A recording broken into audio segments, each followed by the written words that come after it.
ब्रह्मकुमारी की राधिका देवी ने वीडियो और भूमाफियाओं पे लगाया गंभीर आरोप। जी हां, मीडिया से बातचीत के दौरान उन लोगों ने बताया कि मेरी ननद चंपा देवी का निधन वर्ष 2005 में हो गया था, जिनके निधन के बाद उनका फर्जी हस्ताक्षर करवाकर वीडियो द्वारा पट्टा करवा लिया गया था, जिसका मामला माननीय न्यायालय में वर्ष 2019 में समाप्त हुआ, जिसमें कथित वसीयत के खिलाफ आदेश पारित हुआ, जिसमें वीडियो के कतिपय कर्मचारियों की साजिश व मिलीभगत से वीडियो में प्रार्थना पत्र देकर उक्त प्रश्नगत जमीन को हटाने की कोशिश करने लगे। इस मामले में प्रार्थी द्वारा वीडियो से अवमुक्त किए गए प्रश्नगत भूखंडों के पट्टा निष्पादन की कार्रवाई प्रार्थी के पक्ष में यथाशीघ्र करने की मांग की है। हम पूजा राजभर बोल रहे हैं। हमारी जमीन बीडीए हड़प रही है। हम लोग गरीब है, कहाँ जाएंगे। हमारी पूरी संपत्ति जब्त कर रही है। हम लोग मड़ई के घर में रहते हैं। रोज बुलडोजर लेके आते हैं, रोज हमारे घर पर कब्जा करने के लिए। हम लोग कहाँ जाएंगे छोटे छोटे बच्चों को लेकर। आप तो लोग ये तक बात पहुंचाइए। नहीं, कोई सुनवाई नहीं है। रोज बीडीए वाले आ रहे हैं, रोज।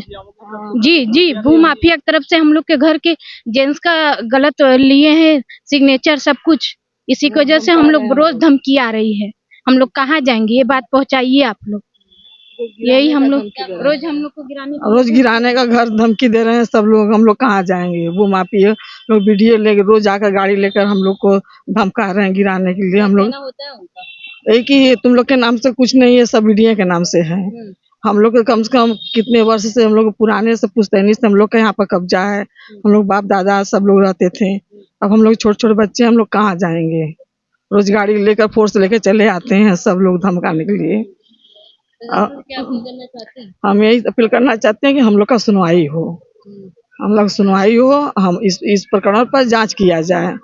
हाँ, बस यही हमसे निवेदन है, रिक्वेस्ट है, करें। मेरा नाम जयप्रकाश राजभर है।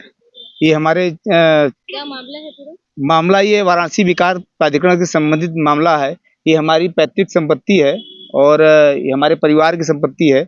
और ये सन 1995 में ये जब यहाँ पे वाराणसी विकास प्राधिकरण द्वारा इस भूमि अधिग्रहण का किया गया, उसमें हमारी सारी संपत्ति जो थी वो सारी संपत्ति ले ली गई। और उसमें 1995 में इन्होंने हमसे हम लोगों ने बीडीए से एक समझौता के तहत हमारा लगभग जो है 82 डिसमिल जमीन का एक समझौता हुआ। और उस समझौते के तहत उन्होंने हमसे अपना जो भी उसमें चार्ज था, लीज रेंट टाइप का जो या डेवलपमेंट चार्ज जो होता है उनका, वो जमा कराया और उसकी रसीद भी हमको प्राप्त कराई। उसके बाद कुछ समय बाद लेट होने के बाद उन्होंने हमसे ये कहा कि आपने जो इसमें जमा करने में लेट किया है और इसका जो है जो भी शुल्क बनता है वो भी जमा करना पड़ेगा, ब्याज जिसको बोलते हैं, उसका ब्याज भी 10,734 रुपया हमने जमा किया। उसके बाद पुनः जो है इन्होंने हमको जो है लेआउट सेंक्शन कराने के लिए एक पत्र लिखा कि अपना जो जमीन हमारे आपके बीच में समझौता हुआ है वो छोड़ा गया है, उसका एक लेआउट सेंक्शन करा दीजिए। वो 2002 में हमको एक पत्र लिखा उन्होंने। तो उस समय उन्होंने कहा लेआउट सेंक्शन करा के अपना बैनामा करा लिया जाए। उसके बाद हमारे जो ओनर हमारे यहाँ जो हमारी बुआ थी वो उनका देहांत हो गया 2005 में। और उसके बीच में फिर एक ट्रस्टी घटती है, एक फर्जी वसीयत के आधार पर उनके नाम पर एक फर्जी वसीयत आता है जो ये कहता है कि हमको जो है इस प्रॉपर्टी का मालिक हम हैं और ये जो मरी हैं चंपा देवी, ये हमारे जो है गीता देवी वो हमको वसीयत करके मरी है। इस बीच हम लोगों का मुकदमा शुरू होता है। वो बीडीए में एक आदेश पारित करता है कि आप प्रोफिट करा के आइए, तो हम जो है इस पे कार्रवाई करेंगे, तब तक ये यथास्थिति उसी तरह बनी रहेगी। उसके बाद ये प्रकरण न्यायालय में गया। माननीय न्यायालय ने हम लोगों के पक्ष में उन जो यहाँ पे जो वसीयत करता आया था उसके वसीयत को खारिज किया। और फिर हाई कोर्ट उच्चतम न्यायालय ने भी उस वसीयत को 2014 में खारिज किया। और खारिज करते हुए ये आदेश भी पारित किया कि इस पे विकास प्राधिकरण संज्ञान में लेते हुए उचित कार्रवाई करे। लेकिन जो है इसकी सूचना जो है हम लोगों को विकास प्राधिकरण ने नहीं दी और उनका जो भी वो प्रकरण था उसको खारिज करते हुए हम लोगों को भी उसी में जोड़ते हुए खारिज कर दिया और इसकी सूचना हम लोगों को नहीं दी गई, जिसके नाते आपने कहीं शिकायत की? हाँ, जिसके बाद हम लोगों को सूचना नहीं हुई। फिर हम लोग लगातार जो है जन सूचना के माध्यम से 2015 में 2016 में पत्र के माध्यम से हम विकास प्राधिकरण से लगातार ये मांग करते रहे कि इसमें क्या कार्रवाई हुई है, हमको सूचित किया जाए।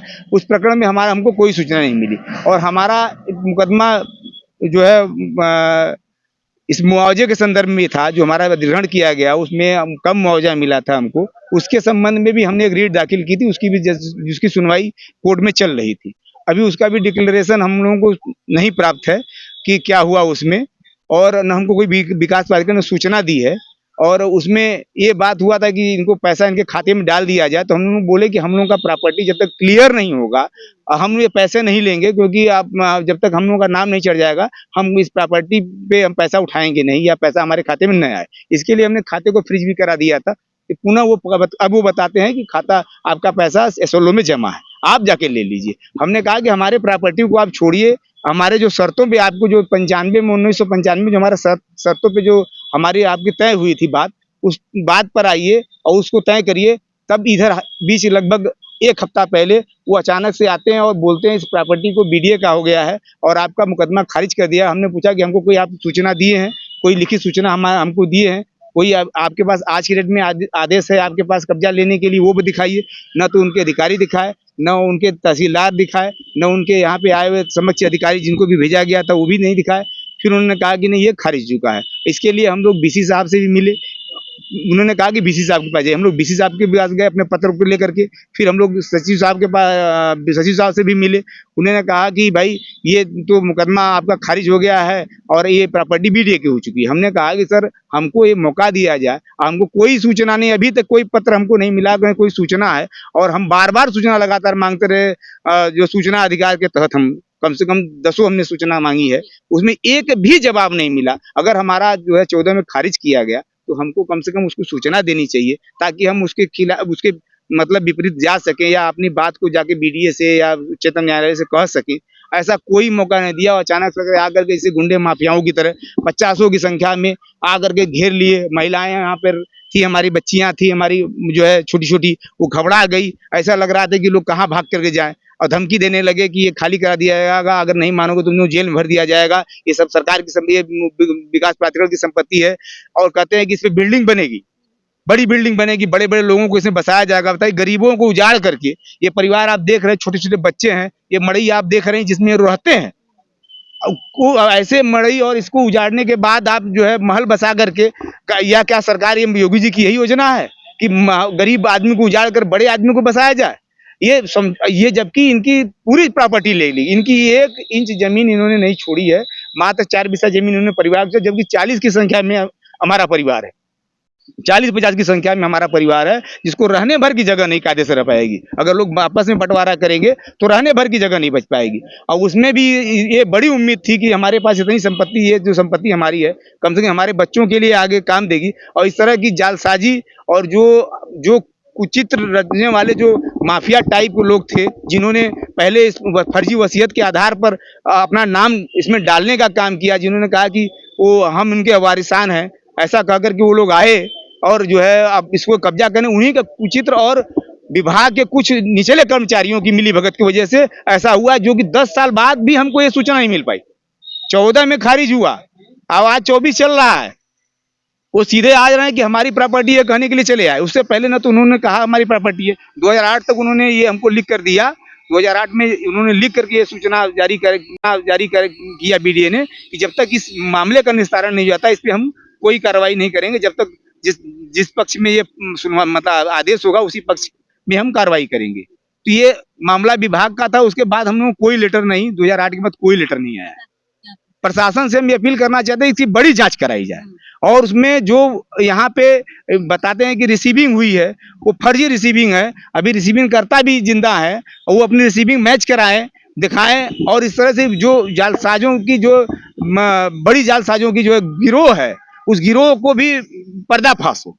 कैसे लोग गरीबों की जमीन को हड़पने की साजिश करते हैं और कैसे उनको बेघर करते हैं। जैसे योगी सरकार बड़े बड़े माफियाओं पे जो भू माफियाओं पे जो बुलडोजर चलाने का काम करती है, अगर ऐसे सरकार में हम लोगों को, हम गरीब परिवार को अगर न्याय नहीं मिलेगा तो हमको नहीं लगता है कि आगे किसी सरकार में न्याय मिलेगा। तो हमारा शासन और सरकार माननीय योगी जी से भी, मुख्यमंत्री जी से भी अपील है कि इसकी बड़ी जांच कराई जाए और दूध का दूध, पानी का पानी किया जाए, क्योंकि ये एक तरह से कह लीजिए कि ये 1995 में और 92 में हमारे यहाँ मायाशंकर पाठक कभी विधायक होते भारतीय जनता पार्टी के, उनके प्रयासों से ही वो ये जो है कमिश्नर साहब ने उनको छुड़वाया था। और फिर ये उस समय हम लोग चूंकि भारतीय जनता पार्टी में भी कार्यकर्ता रहे हैं और आज भी कार्यकर्ता हैं भारतीय जनता पार्टी के, और उसको जानते हुए जालसाजी के तहत उस समय सपा सरकार थी और उसमें जालसाजी करते हुए इस जमीन के प्रकरणों को घुमा करके बंद किया गया। ये हम लोग समझ रहे हैं इस बात को,